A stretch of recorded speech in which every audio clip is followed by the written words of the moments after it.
नमस्ते दोस्तों, आप सबका स्वागत है मेरे YouTube चैनल पर। आज के इस वीडियो में हम देखेंगे सभी 16 अंतर्राष्ट्रीय संगठनों के मुख्यालय, उनके स्थापना वर्ष और उनके प्रमुखों के नाम, वो भी एक बेहतरीन बेस्ट ट्रिक के साथ। साथ ही हम देखेंगे इन अंतर्राष्ट्रीय संगठनों से जुड़ी कुछ महत्वपूर्ण जानकारी, जैसे कि सदस्य। तो चलिए वीडियो शुरू करते हैं।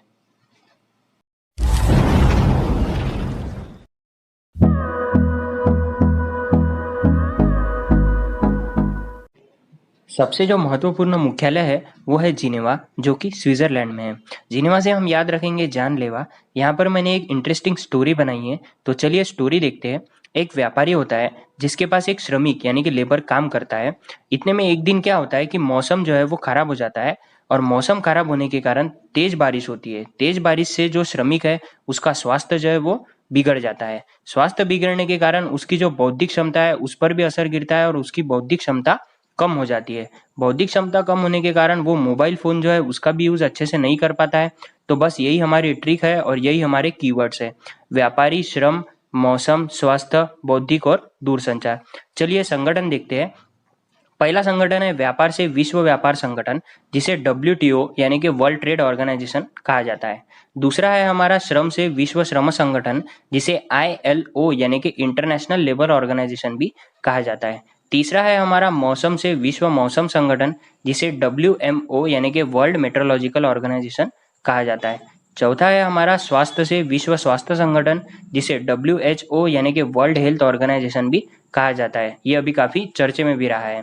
पांचवा है हमारा बौद्धिक से विश्व बौद्धिक संगठन, जिसे WIPO यानी कि वर्ल्ड इंटेलेक्चुअल प्रॉपर्टी ऑर्गेनाइजेशन कहा जाता है। छठवां और लास्ट है हमारा दूरसंचार से विश्व दूरसंचार संगठन, जिसे ITU यानी कि इंटरनेशनल टेलीकम्युनिकेशन यूनियन भी कहा जाता है। सभी 6 संगठनों का जो मुख्यालय है वो जिनेवा है, उसकी ट्रिक हमने अभी देखी। चलिए अब देखते हैं इनके जो स्थापना वर्ष है उनकी ट्रिक क्या है। पहला है विश्व व्यापार संगठन। जब भी कोई व्यक्ति व्यापार करता है तो वो नफा कमाने के लिए करता है, और यही हमारी ट्रिक है। नफा में न से हम 9 ख्याल में रख सकते हैं, यानी विश्व व्यापार संगठन का जो स्थापना वर्ष है वो है 1995। अगला है विश्व श्रम संगठन यानी इंटरनेशनल लेबर ऑर्गेनाइजेशन। अब यहाँ पर देखिए, जब कोविड-19 हुआ तब जो लेबर थे उन्हें सबसे ज़्यादा तकलीफ हुई, यानी हम कोविड-19 से 1919 ध्यान में रख सकते हैं। यानी विश्व श्रम संगठन का जो स्थापना वर्ष है वो है 1919। चलिए अगला देखते हैं। अगला है विश्व मौसम संगठन यानी WMO, बोले तो वर्ल्ड मेट्रोलॉजिकल ऑर्गेनाइजेशन। अब इसे याद करने की जो ट्रिक है वो कुछ अलग है। W का जो अल्फ़ाबेट नंबर है वो है 23, M का जो अल्फ़ाबेट नंबर है वो है 13, और O का जो अल्फ़ाबेट नंबर है वो है 15। जब हम तीनों को मिला देते हैं तो वो हो जाता है 51। यानी विश्व मौसम संगठन का जो स्थापना वर्ष है वो है 1951। अगला है विश्व स्वास्थ्य संगठन यानी वर्ल्ड हेल्थ ऑर्गेनाइजेशन। इसके जो अध्यक्ष है वो है टेड्रोस अधानोम। जब भी कोई व्यक्ति की स्वास्थ्य खराब होती है तो वो डॉक्टर के पास जाता है, तो डॉक्टर उसे यही कहता है कि तुम 4-8 दिन में ठीक हो जाओगे। यानी यही हमारी ट्रिक है। विश्व स्वास्थ्य संगठन का जो स्थापना वर्ष है वो है 1948। अगला है हमारा विश्व बौद्धिक संगठन। अब यहाँ कहीं ना कहीं बुद्धि की बात हो रही है, और जहाँ बुद्धि की बात होती है वहाँ सरस्वती देवी हमेशा आती है। तो सरस्वती में कहीं ना कहीं स आता है, यानी 6। तो हम इससे ध्यान में रख सकते हैं कि विश्व बौद्धिक संगठन का जो स्थापना वर्ष है वो है 1967। अगला है विश्व दूरसंचार संगठन।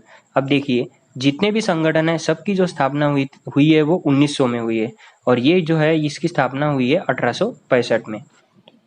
अगला जो महत्वपूर्ण मुख्यालय है वो है वॉशिंगटन DC, जो कि अमेरिका में है। अमेरिका जो है वो एक विकसित देश है और उसके पास पैसों की कोई कमी नहीं है। पैसों से रिलेटेड जो भी संगठन है वो हमें अभी देखना है। तो सातवां जो संगठन है वो है अंतर्राष्ट्रीय मुद्रा कोष यानी IMF। IMF का लॉन्ग फॉर्म होता है इंटरनेशनल मॉनिटरी फंड। इस संगठन का ये कार्य होता है कि जो भी देश फाइनेंशियल क्राइसिस यानी कि आर्थिक संकट से गुजर रहा है उसे मदद करना। अंतर्राष्ट्रीय मुद्रा कोष से संबंधित महत्वपूर्ण जानकारी ऐसी है कि अंतर्राष्ट्रीय मुद्रा कोष के जो अध्यक्ष है यानी कि मैनेजिंग डायरेक्टर है वो है क्रिस्टलिना जॉर्जीवा, और जो चीफ इकोनॉमिस्ट है वो है गीता गोपीनाथ। गीता गोपीनाथ जो है वो भारत से बिलोंग करती है, और इन्होंने BA और MA की डिग्री दिल्ली के यूनिवर्सिटी से ली है। गीता गोपीनाथ जो है वो केरल के मुख्यमंत्री के आर्थिक सलाहकार भी रह चुकी है।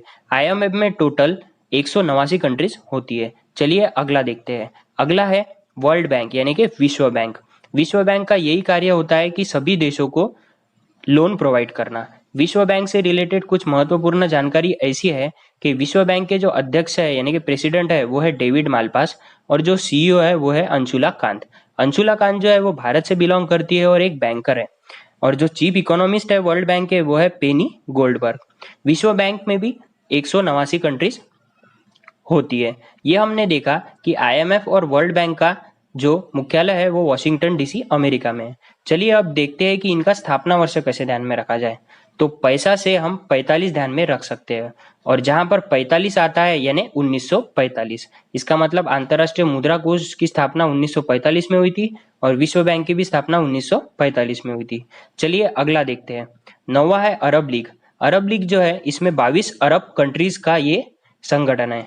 इसका जो मुख्यालय है उसे याद करने की ट्रिक है कि जब कोई व्यक्ति अरबपति होता है तो उसके पास हीरा जरूर होता है, और हीरा से हम काहिरा ध्यान में रख सकते हैं। यानी अरब लीग का जो मुख्यालय है वो काहिरा में है, और यहाँ पर भी पैसों की ही बात हो रही है, और जहां पर भी पैसों की बात होती है वहां क्या आता है 45, 45 से 1945। 10वां जो संगठन है वो है विश्व खाद्य एवं कृषि संगठन यानी FAO, Food and Agricultural Organization. अब देखिए यहाँ पर ट्रिक कैसी है। खाद्य और कृषि से रिलेटेड जो व्यक्ति है वो है किसान, और किसान दिन भर मजदूरी करता है, मेहनत करता है, जिसके कारण उसका रोम रोम दर्द करने लगता है। तो बस यही हमारी ट्रिक है। विश्व एवं खाद्य कृषि संगठन का जो मुख्यालय है वो रोम इटली में है। अब देखिए इसका जो स्थापना वर्ष है उसकी ट्रिक क्या है। तो किसान जो मेहनत करता है वो किस लिए करता है, पैसा कमाने के लिए, और जहां पर भी पैसे की बात आती है वहां 45 जरूर आता है, और 45 से हम 1945 ध्यान में रख सकते हैं। यानी विश्व खाद्य एवं कृषि संगठन का जो मुख्यालय है वो रोम में है और इसकी स्थापना 1945 में हुई थी। चलिए अगला देखते हैं। अगला है विश्व डाक संघ यानी यूपीयू। यूपीयू का लॉन्ग फॉर्म होता है यूनिवर्सल पोस्टल यूनियन। इसे याद करने की कुछ ट्रिक जो है वो कुछ ऐसी है कि जो पोस्टमैन होता है जो दिन भर मेहनत करता है वो धूप में मेहनत करता है, और धूप में जो उसकी स्किन होती है यानी त्वचा होती है वो बर्न हो जाती है यानी जल जाती है। तो यही ट्रिक है। विश्व डाक संघ का जो मुख्यालय है वो बर्न स्विट्जरलैंड में है, और इसकी जो स्थापना है वो 1874 में हुई थी। अगला जो संगठन है वो है संयुक्त राष्ट्र यानी कि यूनाइटेड नेशंस। ये काफी महत्वपूर्ण भी है। संयुक्त राष्ट्र की स्थापना हुई थी 24 अक्टूबर 1945 को। इसका जो मुख्यालय है वो है न्यूयॉर्क में। अब सबसे महत्वपूर्ण प्रश्न ये है कि इसकी स्थापना हुई क्यों थी। तो जब सेकंड वर्ल्ड वॉर हुआ था यानी दूसरा विश्व युद्ध हुआ था 1939 से 1945 में, तो उसमें प्रचंड हानि हुई थी। तो ये हानि पुनश्च नहीं होनी चाहिए, थर्ड वर्ल्ड वॉर नहीं होना चाहिए, इसलिए इसकी स्थापना करी गई थी।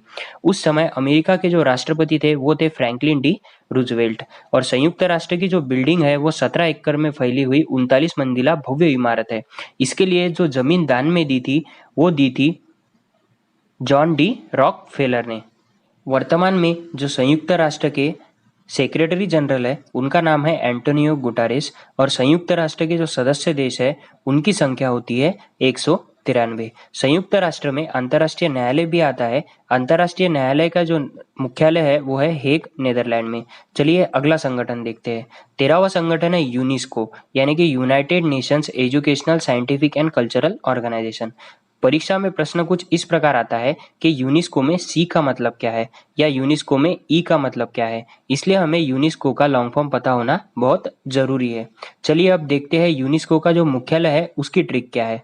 तो यूनेस्को से हम यूनिफॉर्म ध्यान में रख सकते हैं, और यूनिफॉर्म कई प्रकार के होते हैं लेकिन हमें फ्रॉक ध्यान में रखना है। फ्रॉक से हम फ्रांस ध्यान में रख सकते हैं, और फ्रांस के पेरिस में ही यूनेस्को का मुख्यालय है। अब देखते हैं कि यूनेस्को की स्थापना वर्ष कैसे ध्यान में रखे।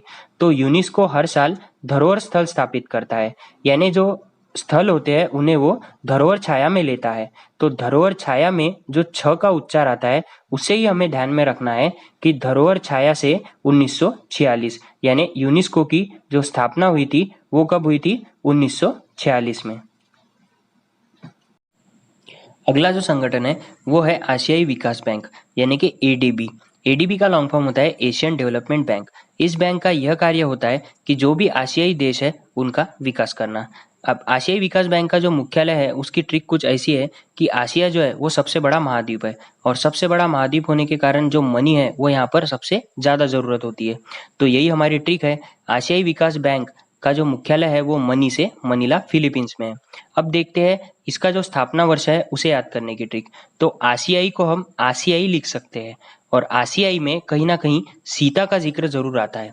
तो सीता को जो रावण है वो छीन कर लेके गया था, तो चीन में 6 का जिक्र आता है यानी 1966। यानी आशियाई विकास बैंक का जो मुख्यालय है वो मनीला फिलीपींस में है और जो स्थापना वर्ष है वो है 1966। चलिए अब देखते हैं आशियाई विकास बैंक की जो सदस्य संख्या है वो कितनी है। तो आशियाई विकास बैंक की जो सदस्य संख्या है वो है 68 और आशियाई विकास बैंक के जो वर्तमान अध्यक्ष है वो है मात्सुगु असाकावा। इनकी नियुक्ति अभी अभी हुई है जनवरी 2020 में। उसके पहले ताकोहिको नकाउ जो है वो आशियाई विकास बैंक के अध्यक्ष थे। चलिए अगला संगठन देखते हैं। अगला संगठन है ब्रिक्स यानी कि BRICS, जिसे हम अलग अलग लिख सकते हैं। B से ब्राजील, R से रशिया, I से इंडिया, C से चाइना और S से साउथ अफ्रीका। इन 5 देशों में चाइना जो है उसकी इकोनॉमी सबसे ज़्यादा है और ब्रिक्स जो है ये 5 देशों का संगठन है। जैसा कि हम देख सकते हैं फोटो में, इन सभी 5 देशों के जो प्रधानमंत्री है उनकी फोटो दिखाई गई है। जैसे ब्राजील के जो प्रधानमंत्री है वो है बोल्सोनारो, रशिया के जो प्रधानमंत्री है वो है व्लादिमीर पुतिन, इंडिया के जो प्रधानमंत्री है वो है नरेंद्र मोदी, चाइना के जो प्रधानमंत्री है वो है शी जिनपिंग और साउथ अफ्रीका के जो प्रधानमंत्री है वो है रामाफोसा। ब्रिक्स का जो मुख्यालय है वो है शंघाई चाइना में और ब्रिक्स की जो पहली बैठक हुई थी वो हुई थी 2009 में। जो दूसरी बैठक हुई थी ब्राजीलिया में, उसमें जो साउथ अफ्रीका है वो ब्रिक्स में सम्मिलित हुआ था 2010 में। अगला जो संगठन है वो है सार्क। सार्क का फुल फॉर्म होता है South Asian Association for Regional Corporation. SAARC का जो मुख्यालय है उसे याद करने की जो ट्रिक है वो कुछ ऐसी है कि सार्क से हम शार्क मछली को याद रख सकते हैं और इससे रिलेटेड मैंने एक लाइन बनाई है। तो चलिए वो लाइन देखते हैं क्या है। तो लाइन कुछ ऐसी है कि शार्क मछली अगर काट पर आ गई तो इंसान को खाकर पचा सकती है, क्योंकि वो बहुत भयानक भी होती है। तो इसमें हमें सिर्फ 2 वर्ड पर कॉन्सेंट्रेट करना है, एक है काट पर और एक है पचा। काट पर से हम जो शार्क का मुख्यालय है यानी कि काठमांडू नेपाल में उसे याद रख सकते हैं और 50 से हम 85 यानी 1985 को याद रख सकते हैं। शार्क से रिलेटेड कुछ महत्वपूर्ण माहिती ऐसी है कि शार्क में कुल सदस्य देश है 8, जिसमें से पहला देश जो है वो है भारत, दूसरा है नेपाल, तीसरा है भूटान, चौथा है श्रीलंका, 5वां है मालदीव, 6वां है बांग्लादेश, 7वां है पाकिस्तान और जो 8वां देश है वो अभी अभी 2010 में जो सम्मिलित हुआ है वो है अफगानिस्तान।